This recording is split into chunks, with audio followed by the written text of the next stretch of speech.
Assalamualaikum warahmatullahi wabarakatuh. Hello everyone, meet again with me, Mrs. Buraida. Are you ready to study English? If you are ready, answer my greeting please. Good morning students. How are you today? Alhamdulillahirrabbilalamin. If you are fine, I'm really glad to hear that. Okay, in this session, we are going to study about simple present tense. Simple present tense is used to express general fact, habitual activity, thought, feeling, and opinion. Simple present tense digunakan untuk menjelaskan kebenaran umum, kebiasaan sehari-hari, pikiran, feeling, perasaan, and opinion, dan pendapat kalian. What is general fact? Apa itu general fact? General fact adalah kebenaran umum. Kebenaran yang memang terjadi, yang kita semua sudah tahu. For example, contohnya adalah the sky is blue. Langit berwarna biru. It snows in Europe. Di Eropa turun salju. The earth rotates around the sun. Bumi mengelilingi matahari. I am a student. Saya adalah seorang murid. How about habitual activities? Bagaimana dengan habitual activities? Habitual activities is the activity that you usually do every day. Habitual activities adalah kegiatan yang sering kalian lakukan setiap hari. For example, contohnya, my mom cooks for us every day. Mama saya memasak untuk kami setiap hari. My family usually have breakfast in the morning. Keluarga saya biasanya sarapan pagi setiap pagi. The boys play football every Sunday. Anak laki-laki bermain sepak bola setiap hari Minggu. Thought and feeling. Thought and feeling itu adalah perasaan dan pikiran seseorang. For example, contohnya, Mother, you look beautiful using that dress. Ibu, kamu terlihat cantik menggunakan pakaian itu. I love my mom. Itu adalah contoh feeling. Perasaan, ungkapan perasaan. Saya sayang ibu saya. My mom is the best person in the world. Ibu saya adalah orang manusia terbaik di dunia. For opinion, opinion is an opinion. Opinion itu adalah sebuah pendapat. For example, my father enjoys watching the movie. Ayah saya menikmati menonton film itu. Why? Kenapa? Because I look him happy to watching that movie. Karena saya melihat ayah saya itu senang menonton film itu. Makanya itu adalah sebuah opini. How do we make simple present tense? Bagaimana kita membuat kalimat dengan simple present tense?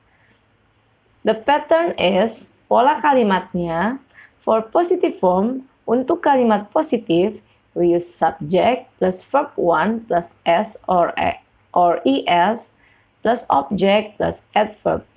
Untuk kalimat positif, kita gunakan subjek ditambah verb 1 ditambah objek ditambah adverb. Contoh, for example, the students go to school every day. Murid-murid pergi ke sekolah setiap hari.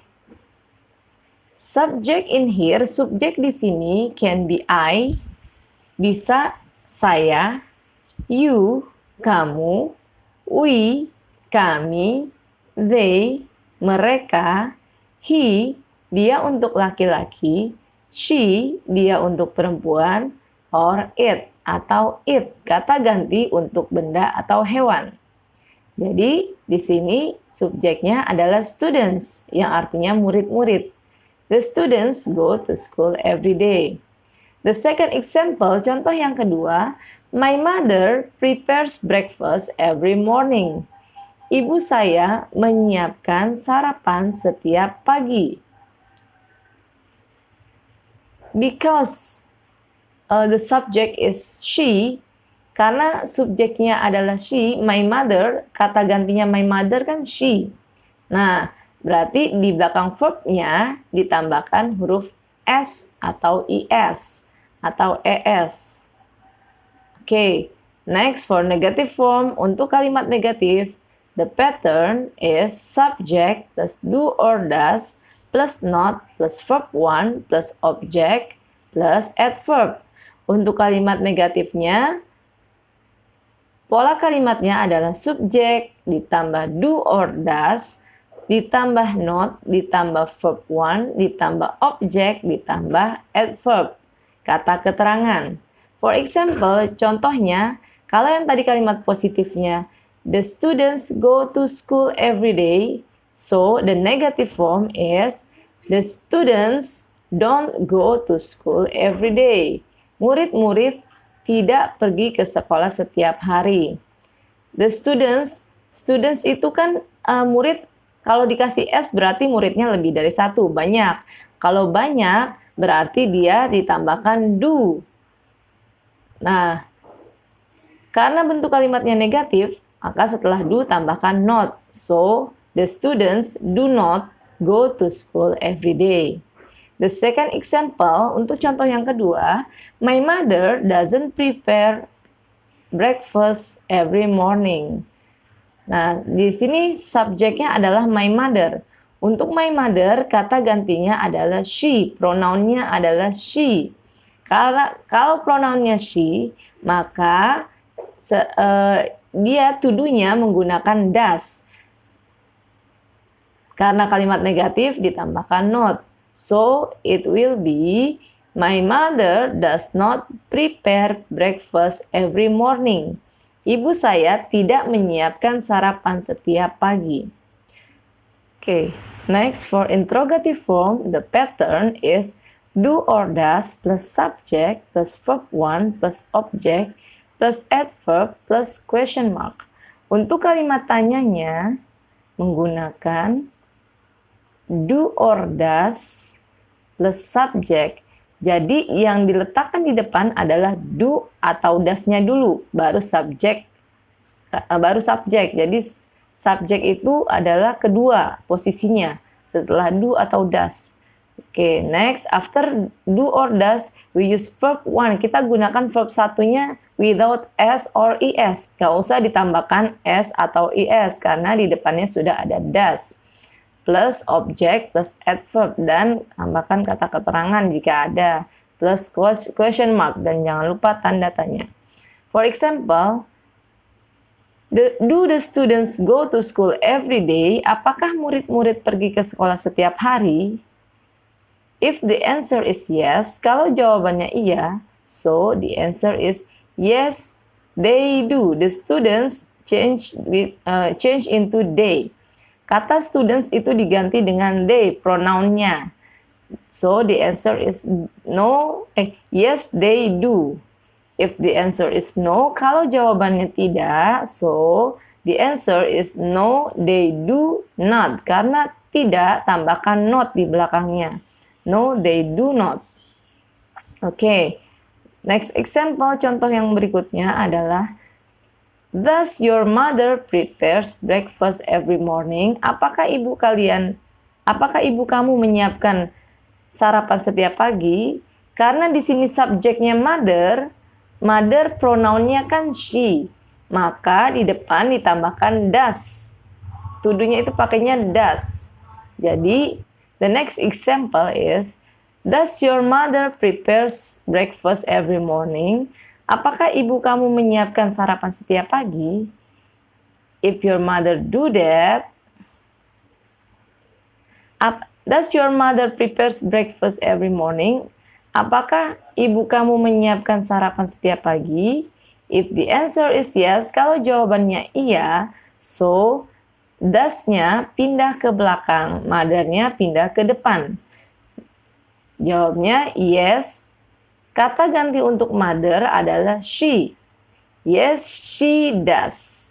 If the answer is no, kalau jawabannya tidak, so the answer is no, she does not. The interrogative form untuk kalimat interrogatif, kalimat tanya, bisa juga ditambahkan WH question. Bisa ditambahkan kata tanya 5W plus 1H di depannya. Plus do or does, plus subject, plus verb 1, plus object, plus adverbial.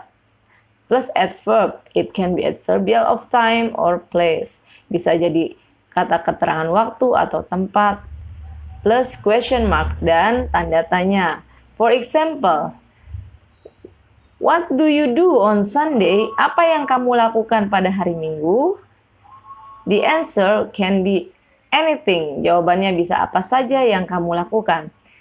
For example, in here, I swim in the swimming pool on Sunday. This is the note for you. Untuk I, you, we, they, pakainya do.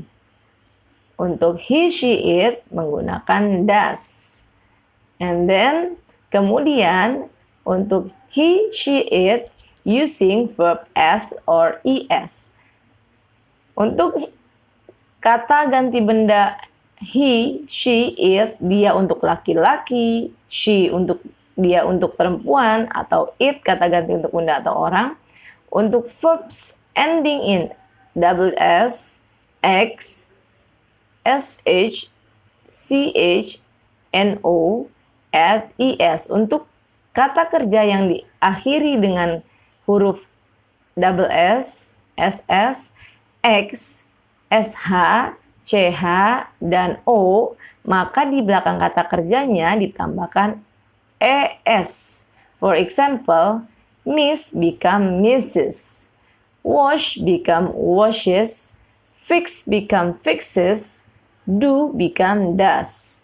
And verbs ending in consonant y change into I and es. Untuk kata kerja yang diakhiri dengan huruf konsonan y, maka huruf y-nya diubah dulu ke huruf i, kemudian tambahkan es. Baru ditambahkan es. For example, cry become cries. Okay, thank you for this session. Thank you for your kind attention. Don't forget to like, share, and subscribe. Bye. Assalamualaikum warahmatullahi wabarakatuh.